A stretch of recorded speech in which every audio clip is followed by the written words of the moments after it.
Good morning, evening, afternoon, wherever you are in the world. This is Harrison Smith with another episode of Cinema. And not only is Cinema brought to you by Dark Matter TV, it is also brought to you by the words love and Soulmates. Dark Matter TV is a streaming platform where you can find not just current genre entertainment in horror, sci-fi, thriller, and action, but also classic content that takes you back to the great old days of late night cable and finding those cult and classic films that they just don't make anymore. Available for download on Android or Apple, or visit darkmattertv.com. It's free, it's fun, and it's gonna grow. I'm going to start out this podcast by saying that I have watched at least several seasons of the shows, except for Love is Blind, which is brand new. I have watched several seasons of these shows to know what I am talking about. And I watch them for the specific purpose of commenting on what I'm about to today. I'm referring to, of course, these quote-unquote reality shows such as The Bachelor, Bachelorette, 90 Day Fiancé, and whatever stupid spin-offs they have there, and Love is Blind. I'm excluding Sister Wives from this for other reasons because it brings in religion as well, so I'm not going to bring in that complicating factor. And the point of this podcast today is, number one, cinema is about critical thinking in our entertainment. And in addition, cinema is also about looking at cynicism. And I'm looking at today the cynicism of love, the word love, and how this word has been bandied around and thrown around so much that I'm going to argue the word love no longer really has any meaning. What is your definition of love? What does love mean? Because I can tell you, not only in my own personal life, but in my profession, the word love is used all of the time. Oh, we love you. We love your project. We love your script. We love your film. Love, love, love, love, love. Now, let me give you an example. Even online, people love you. They love what you have to say, but they don't love you enough to click on your link or to investigate what you might be promoting, or love you enough sometimes just simply to leave some positive feedback. It turns out that the ones that usually hate you expend more effort than those who quote unquote love you. I've used this example before in a previous podcast, and I went to Paramount Pictures one time for a meeting with their indie development department. And I went with a fellow director who's known for some things. If I said his name, you'd know who he is.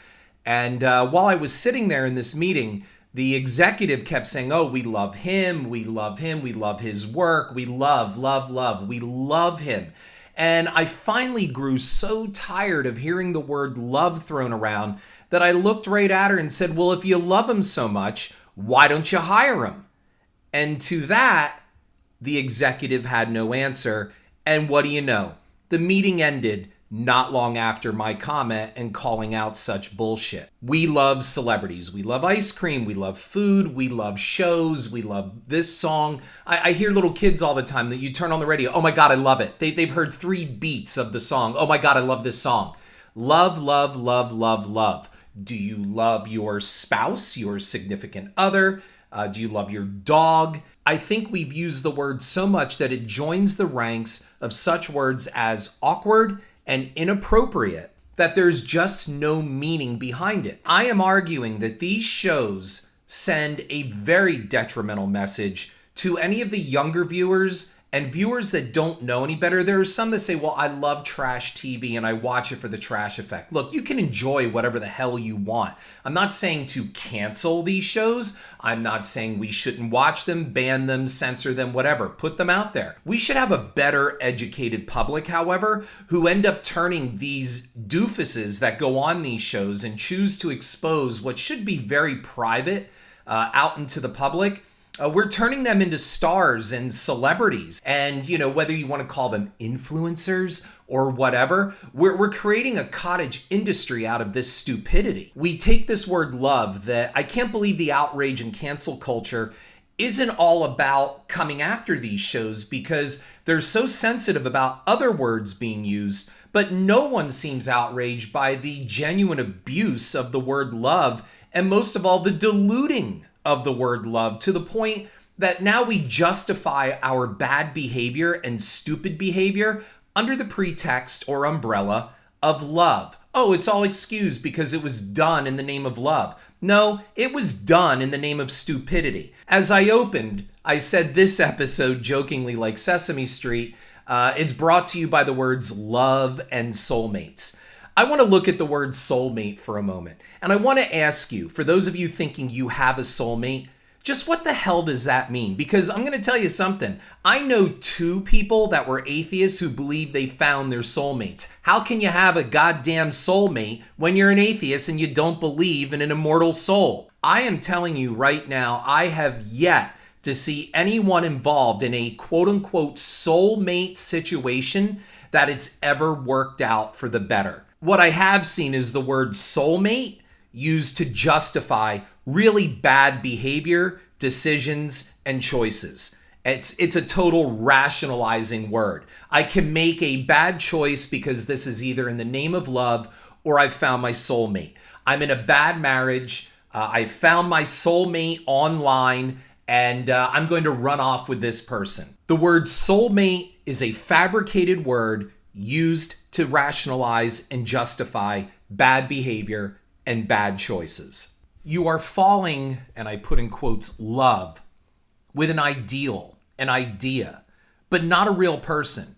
So when you watch these morons sit on these tell-all episodes where they talk about, Ken, what's it like to fall in love with somebody that you've never met? You didn't fall in love with somebody you never met.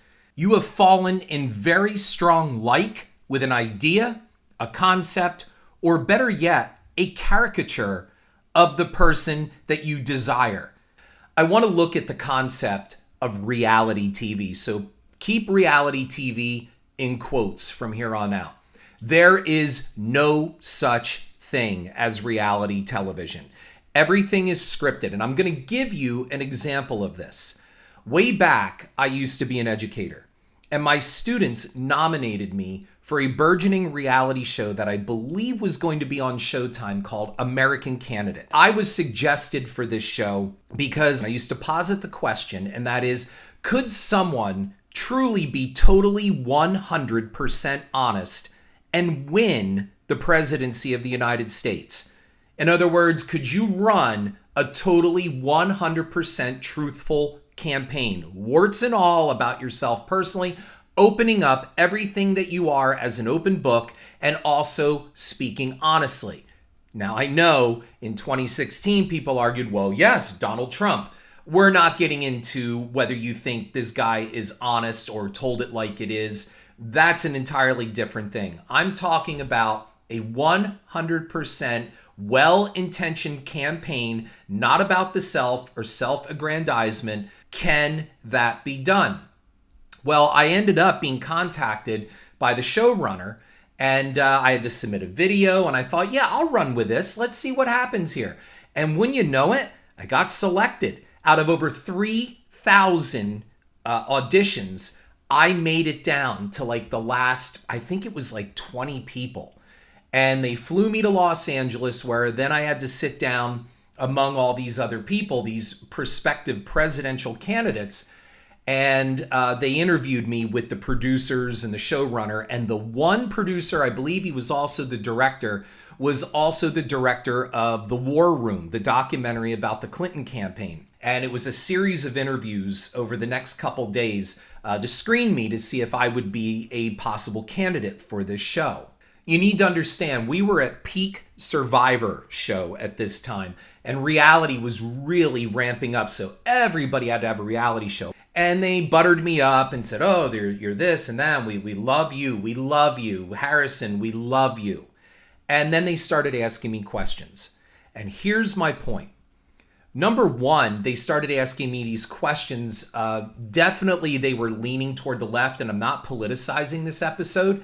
I am firmly neutral in my political leanings. I've said this on this podcast before, quite frankly. I think both parties are full of shit, and I don't think they really have the true interest of the country at heart on both sides. They had some very left-leaning questions, and especially at this time, we had just invaded Iraq not too much earlier, and we were smack dab in Bush's administration.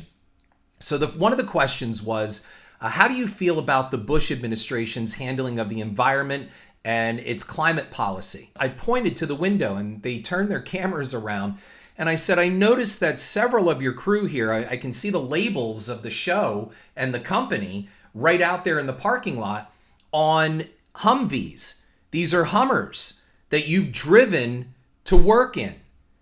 So you're asking me to trash the Bush administration, which, by the way, for the record, I am not a Republican, and I can't really say I was a George Bush supporter.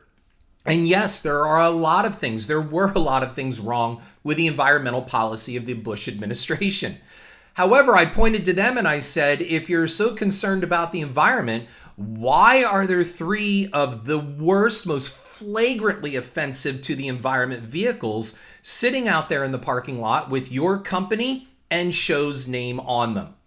And they didn't like that answer. So they skipped it. And they went to another series of questions, which I'm going to go to this one. They said, Mr. Smith, if you were selected for this show, would you use compromising information if it fell into your hands to smear your fellow candidate to win this contest and to win this show? Now, the prize of the show was $250,000, and they would finance, I think it was X amount of dollars toward a presidential campaign. Well, look, we all know, unless you're a billionaire and you're able to get billions in donations, hundreds of millions at the least in donations, you're not really running a successful campaign. It's kind of like having a small little indie film like Camp Dread going up against the marketing program for Star Wars or a Marvel film. And look, I was there on a lark. This was all gravy for me. I had no intention of getting on this show and no intention, let alone of winning it, even if I did.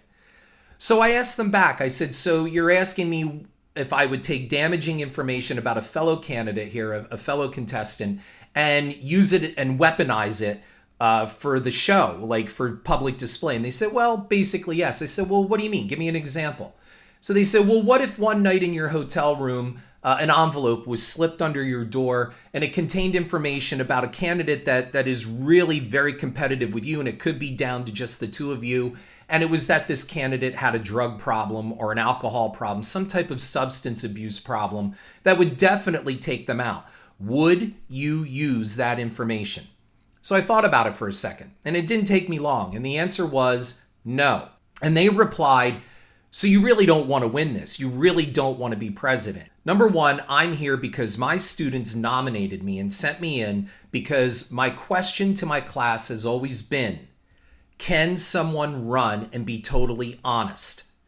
So you're asking me to take information that would harm this person after the show. It would harm them and out them to their families. It would cause personal distress for their children, loved ones, relatives, friends. It doesn't matter. You're asking me to weaponize data that will cause severe personal harm to this person for the sake of a stupid contest game show.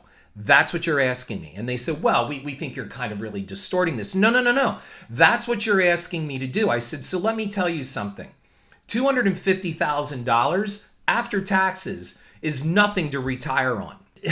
While I would want $250,000, I don't need $250,000, especially I don't need it that much to slander and hurt someone on television throughout the nation and across the world. Most of all, how can I go back into my classroom and look at my students and say, always stand up for the right thing, always speak up for the right thing, always do the right thing, unless, of course, it's for a lot of money or a lot of personal acclaim and publicity?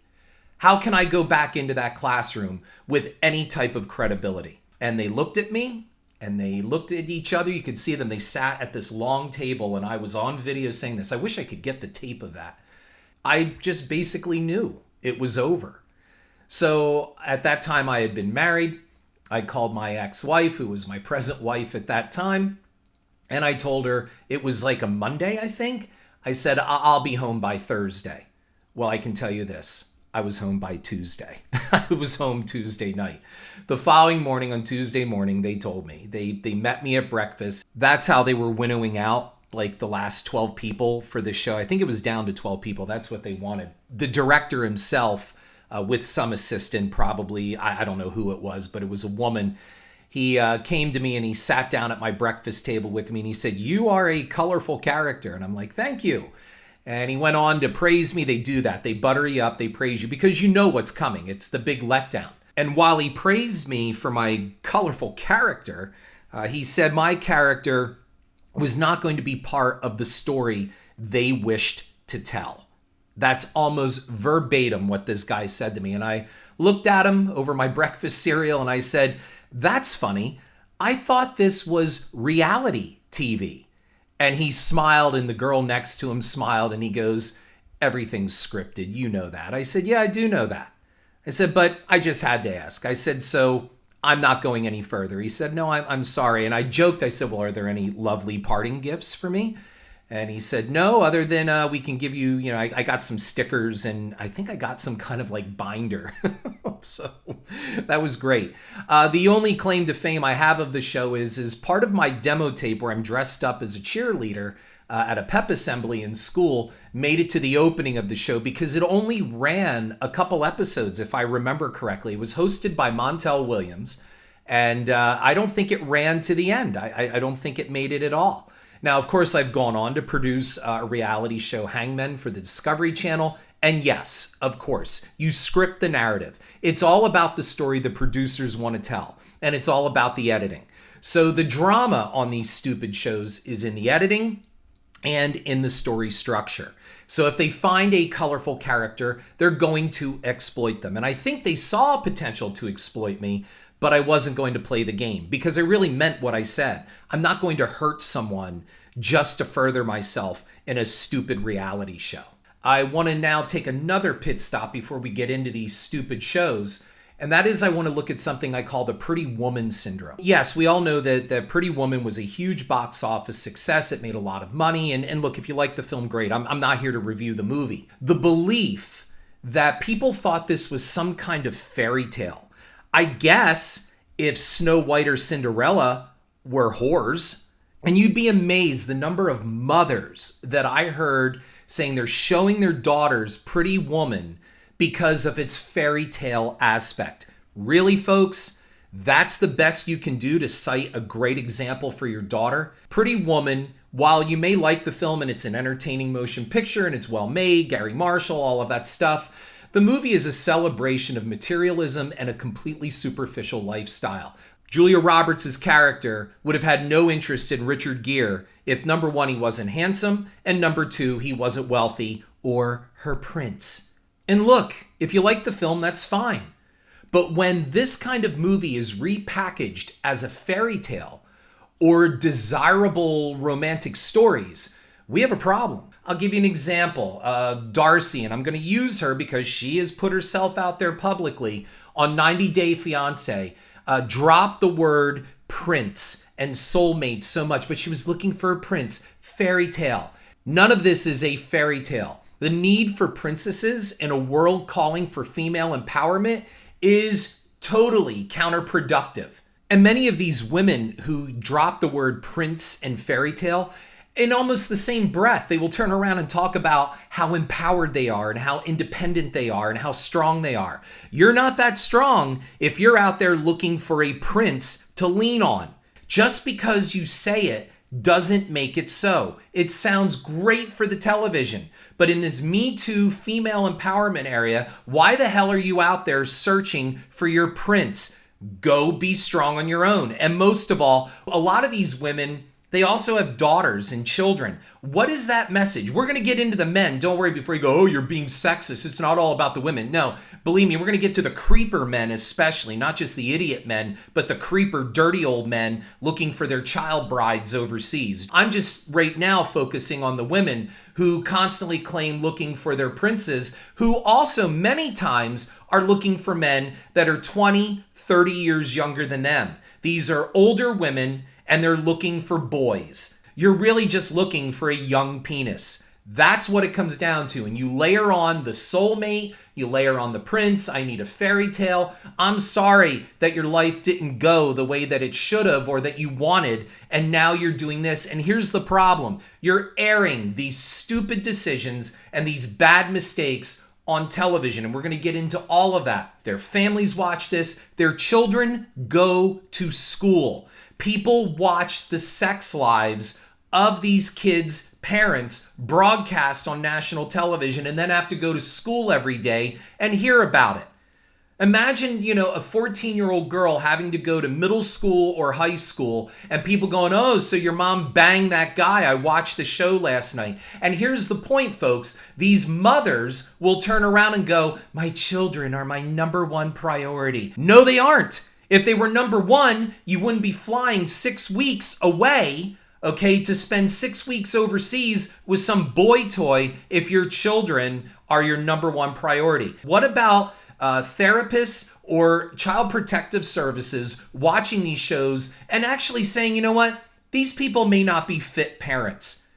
No one's looking at that. Where's the outrage cancel culture on this? No. Instead, we're totally enabling this, saying, oh, I love it. It's drama. It's garbage television. Entertainment has proliferated so much into our lives that the line between illusion, fantasy, and reality, those lines are blurred. The Hollywood version of love, which is, romantic comedies, those great endings where the music swells, or John Cusack holding a boombox over his head, the love at first sight thing. There is a big difference between love and lust and the lexicon of words that rationalize this. Are humans really meant to be monogamous? You've got to look at the origins of marriage. Our number one job is through biology. A lot of people ask, what is the purpose of life? Well, any good biologist or scientist is going to say, well, the purpose of life is to reproduce. When people say the virus is killing people, the coronavirus is killing people, it's killing. No, actually, it's surviving. The coronavirus's only purpose is to reproduce. There have been officials who say that humans are nothing but really a virus on this planet. What is our job? It is to reproduce. So then why did suddenly throughout our history we develop the concept of monogamy? Look, I've looked at a number of sources on this, and I used to teach the history of marriage. And I'm going to give you my version of everything that I've kind of synthesized. And that is marriage, and I use that in quotes right now because this is the rough version of marriage, was really a ceremony to bind women to men and ensure that the man's kids were biological heirs. Like, for example, in a binding ceremony in ancient Greece, a father would give his daughter with these words, and I am quoting this, I pledge my daughter for the purpose of producing legitimate offspring. Now, among the ancient Hebrews, men were free to take several wives, and married Greeks and Romans were free to satisfy their sexual urges with concubines, prostitutes, and yes, even teenage male lovers, while the wives were to stay home and don a read it up. If wives failed to produce offspring, their husbands could give them back and marry someone else, or as we got later into the 14 and 1500s, well, you could just kill your wife too. You behead them. So it was a pretty sweet deal if you were a guy. As the Roman Catholic Church became a powerful institution in Europe, the blessings of a priest became a necessary step for a marriage to be legal.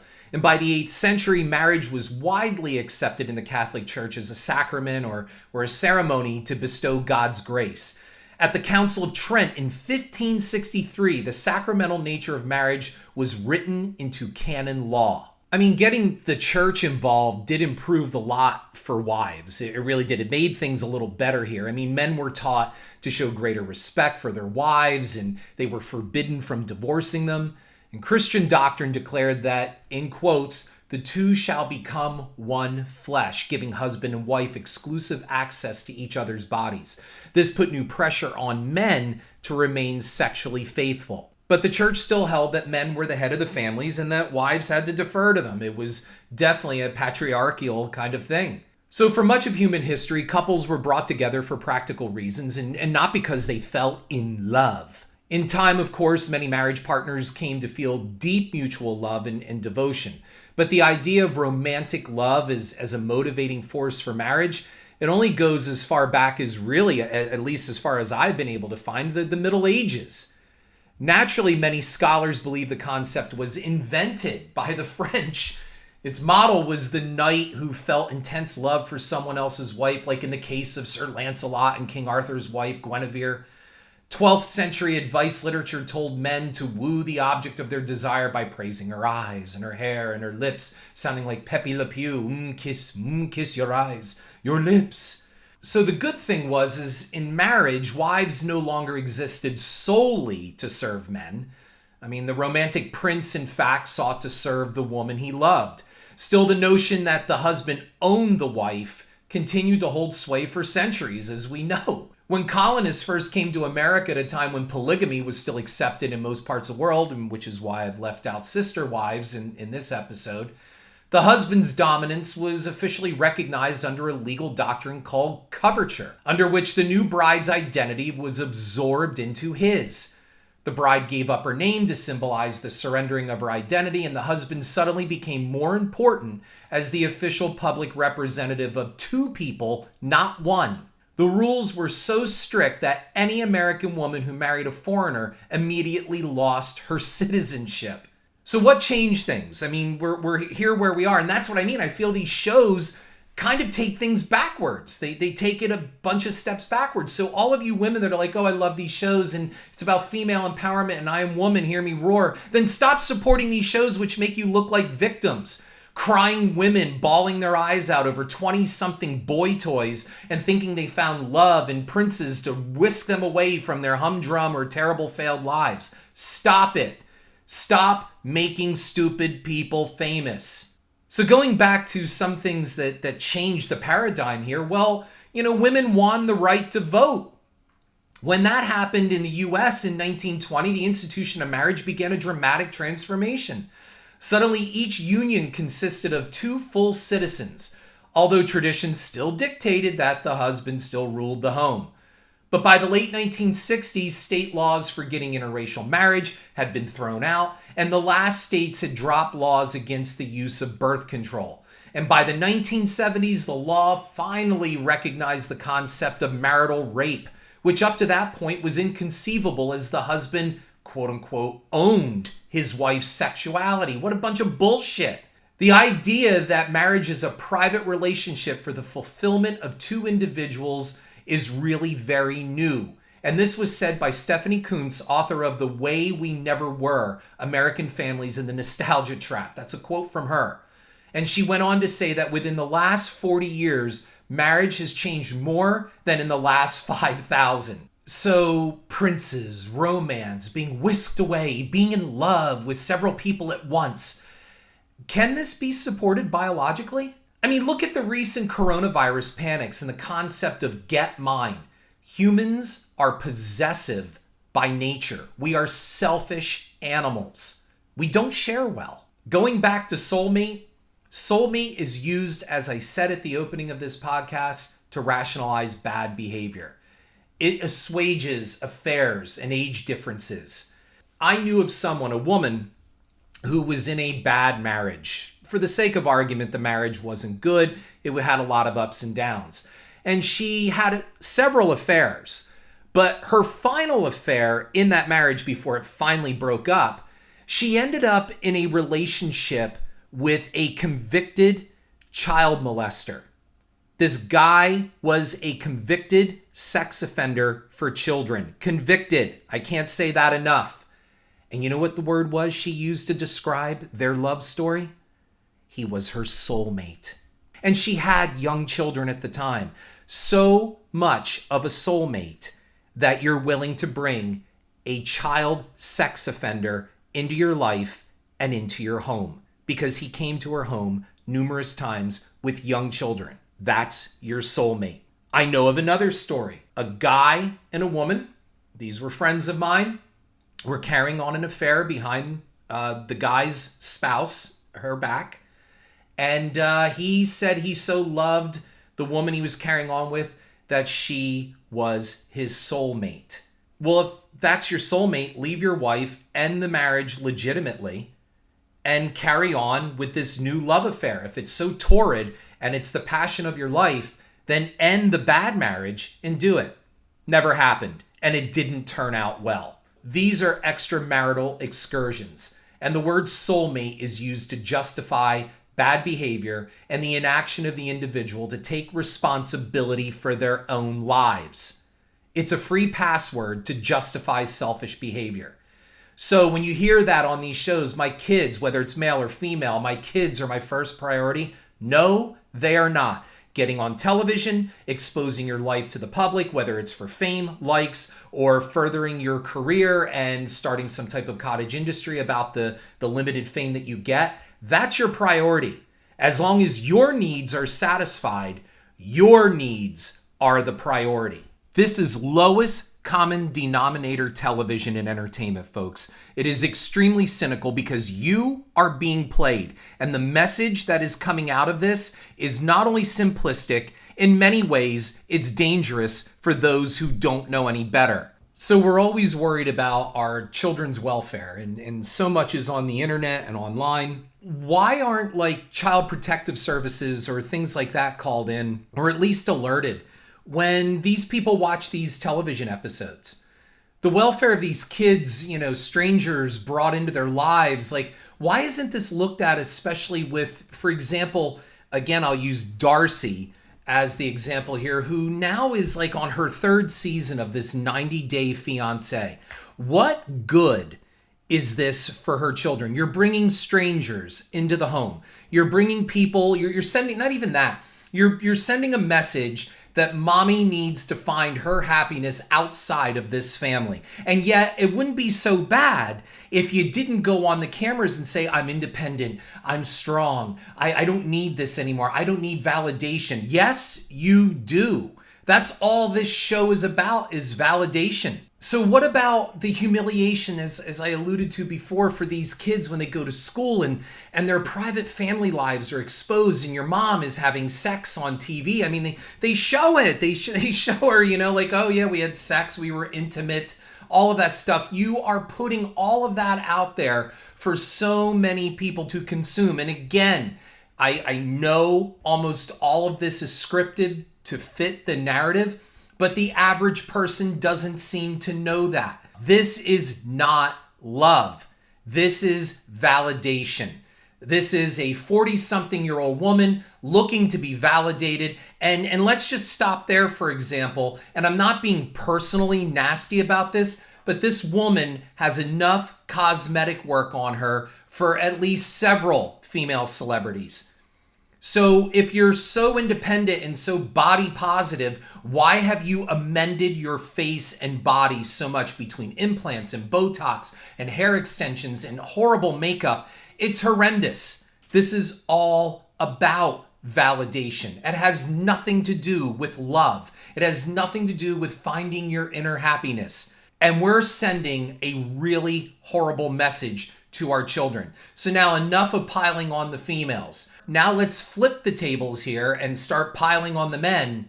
What about a man in his 50s? What is there between him and a 20-something girl? Especially a girl from another culture who has no idea about American culture and has an entirely different view of the love or relationship system. Right now in this society, we are, screaming about Me Too and creepy old predatory men. And this show condones that kind of behavior. You can lust after a young girl that's more than half your age, as long as it's in the name of love. Like the one moron from Ohio that flew down to, I believe it was Haiti, for a girl that was obviously playing very naive old men and schnookering them out of money. And this guy is talking about being in love. You are not in love. This guy was like 53. This chick was 20. And on top of it, she admitted to having a relationship with another guy who was in his 60s, and she had to be, at that time, 16 years old. So it was 4 years earlier.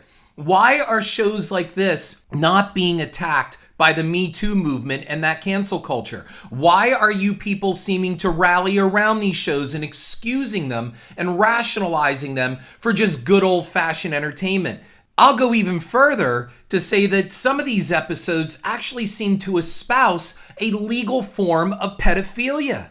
The bottom line is you see a lot of the use factor in here. One entity is using the other. So you could argue these older men, they're whatever, for whatever reason, they can't find somebody here their own age.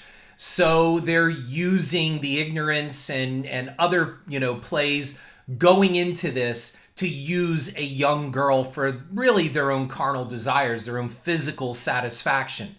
And what does the girl get out of it? Well, usually, or even not even the girl, even the younger guy, like a couple of these women have gone to Nigeria and other foreign countries just for the visa to get back here. You can say I'm superficial and mean and all that stuff. The one woman that is recently on 90 Day Fiancé, my God, she looks like Mama Fratelli from the Goonies. And this young, handsome rapper in Nigeria is really physically attracted to this woman who is like 30 to 30 some years older than this guy. Give me a break. And I know you're going to say, wait, you sound sexist. You sound like Howard Stern. No, I'm not. Let's flip it over. What do these young, pretty girls have to see in an older man? And I'm not talking by a couple years. We're talking 20, 30 years older than these girls. And they're not women. They're girls. This is no different than a child bride situation. And you get these men, if that's what you want to call them, they're creepers is what they are.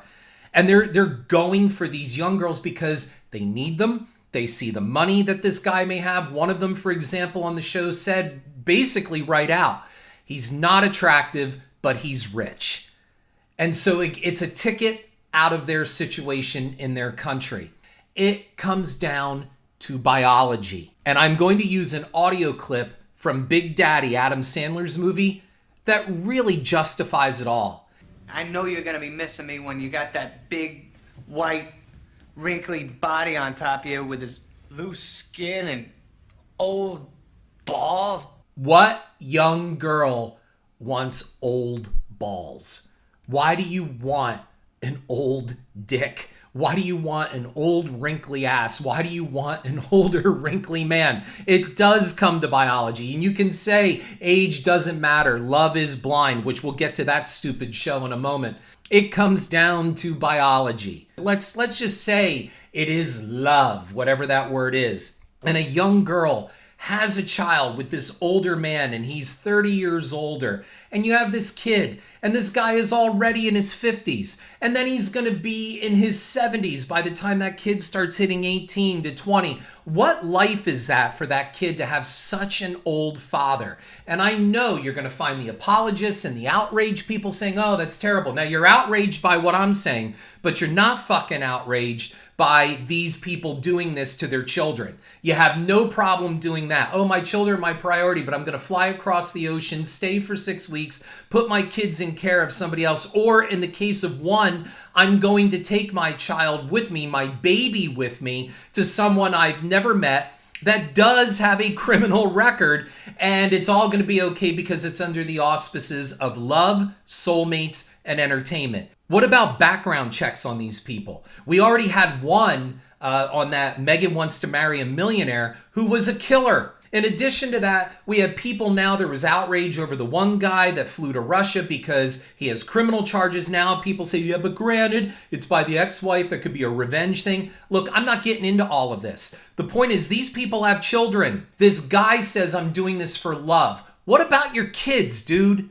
What about what you're putting them through? Now all their friends, all the world knows that their father has this criminal record, whether it's valid or not, made up and trumped up. It's out there now.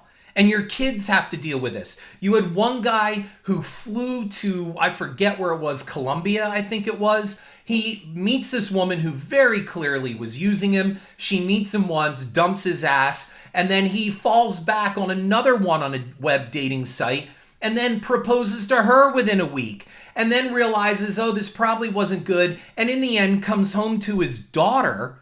All right. And then she has more common sense than this guy. And he decides, I'm going to call it quits with the fallback and try to get back with the ex-wife. What are you doing to your kids? How is this love? And how is this justified? And most of all, the message that goes out to people who don't know better, whether it's younger kids or people that just simply aren't bright enough to get it, is that this is love. It's not love. It's validation and it's lust. And it's a series of bad choices that can lead to some really bad situations. And it's all forgiven under the auspices and umbrella of entertainment. Some of these men have daughters as old as the girls they're pursuing. And again, all of this is put on public television and the word love is dropped. It's all about love. This is not about love. This is about lust. This is about validation, midlife crises, whatever you want to call it. But this is not love. And we need to stop using that word to describe this. So now let's look at Love is Blind. We have a show where people talk to each other. They fall in love with their words. They fall in love. They don't see each other, and then they discuss with their friends afterwards, the girls on one side, the guys on the other. And I've watched pretty much the full season now on Netflix. So you just spend time telling people what they want to hear. You have no idea who these people really are, their real backgrounds, their real lives. You don't know someone until you've been with them. And most of all, a lot of times, you don't know someone until you've lived with them. And these people are talking about slipping rings on fingers by talking through a divided partition. The message out of it, if you want to watch this for entertainment, great. But this is not empowering toward women. And it certainly is not about finding love, because love is an entirely different thing than Love is Blind and all these other shows are pontificating. I'll give you my own Love is Blind situation here, which combines pretty much with 90 Day Fiancé and everything else. When I was a kid in high school, in my 8th grade and then freshman year in high school, I got a pen pal. And I believe I got this pen pal through a class. I can't remember, but they handed out names if you wanted to have a pen pal. And I got a pen pal. I started writing her. I had no idea where it would go. This is before the internet, so it was literally a pen pal. You put pen to paper and you wrote. I remember my first letter with a photograph, and I wrote about my background, what I liked, and I might have been all of 13, 14 years of age. And she wrote back. She sent a picture. I thought her picture was beautiful. I thought this girl was really attractive. And I'm a horny young teen at that time. And I'm thinking here, this is terrific. We started writing back and forth. I swear, and back then you had to get the airmail envelopes. I remember they were red, white, and blue, and it was a special stamp. And I graduated from letters to audio tapes, sending gifts back and forth, small little trinkets, stuff from American culture, stuff like that, no food or anything, and nothing of real value, just cool stuff that reminded us of each other. I sent a lot of photos because, again, no internet, so you had to get photos, print them up, and put them in an envelope and paid postage for that to send them. This went on for well over a year. And then I graduated to something else because in the high school, down in the front lobby, they had a payphone.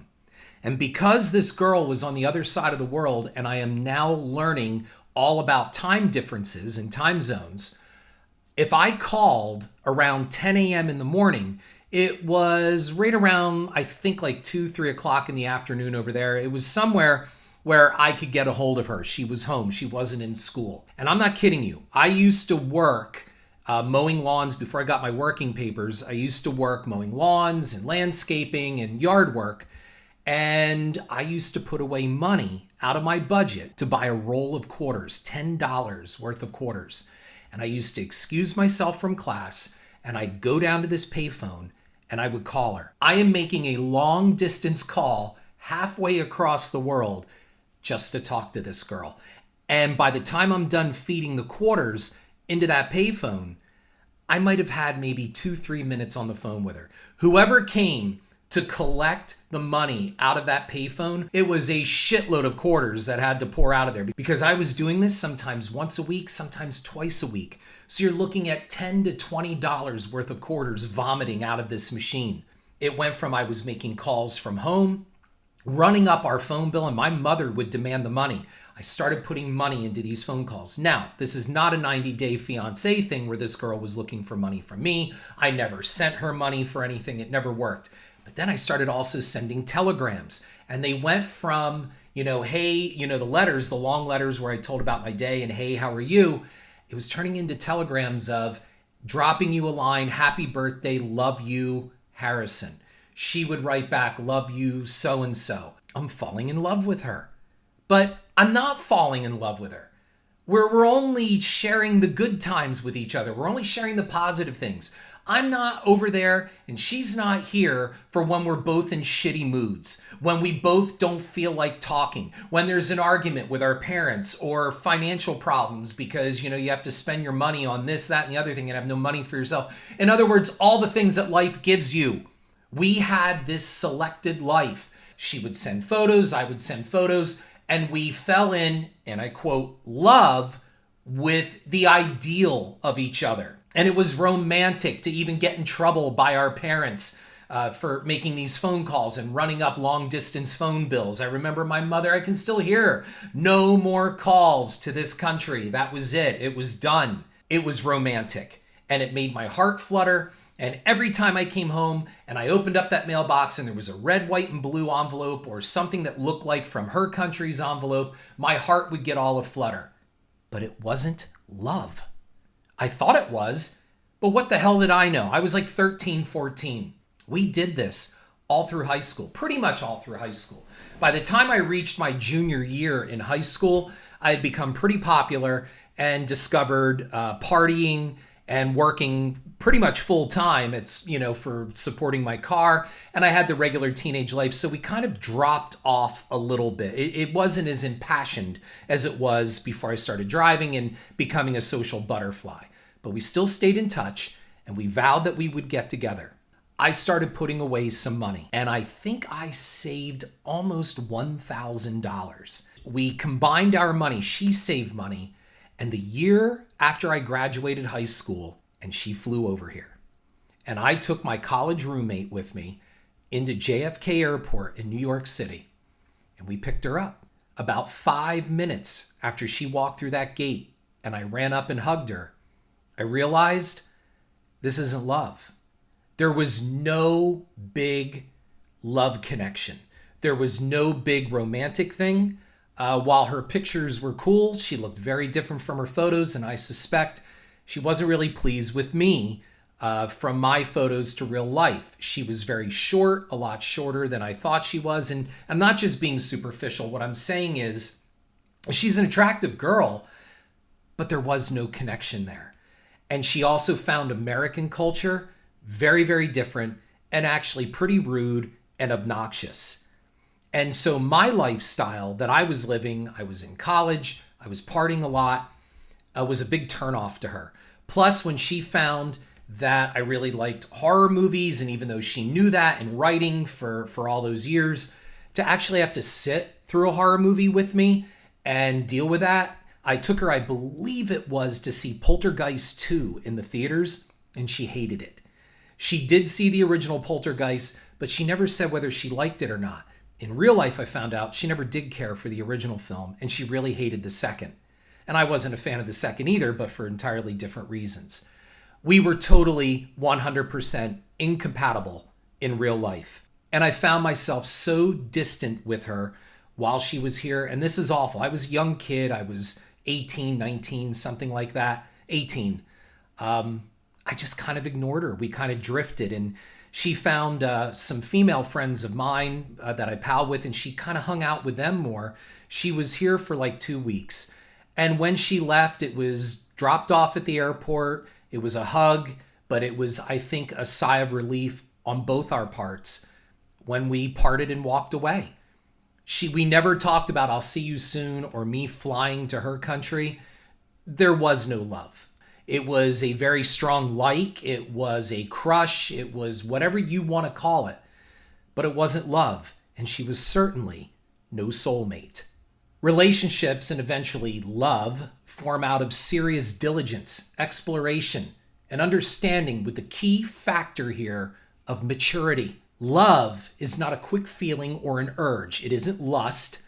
It isn't the pursuit of being young again and looking for validation. Love's a complicated emotion, often masking insecurity and sometimes even masking ill intent.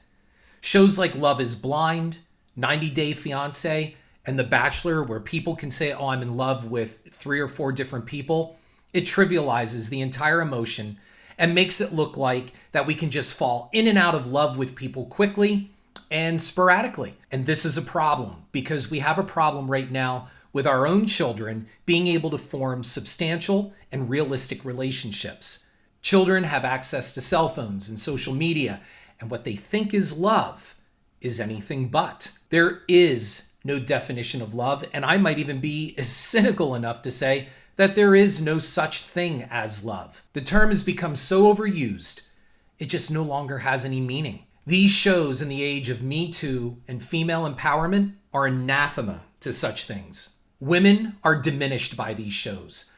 This is not just entertainment. Look, I do not advocate canceling any of these shows mentioned in this podcast.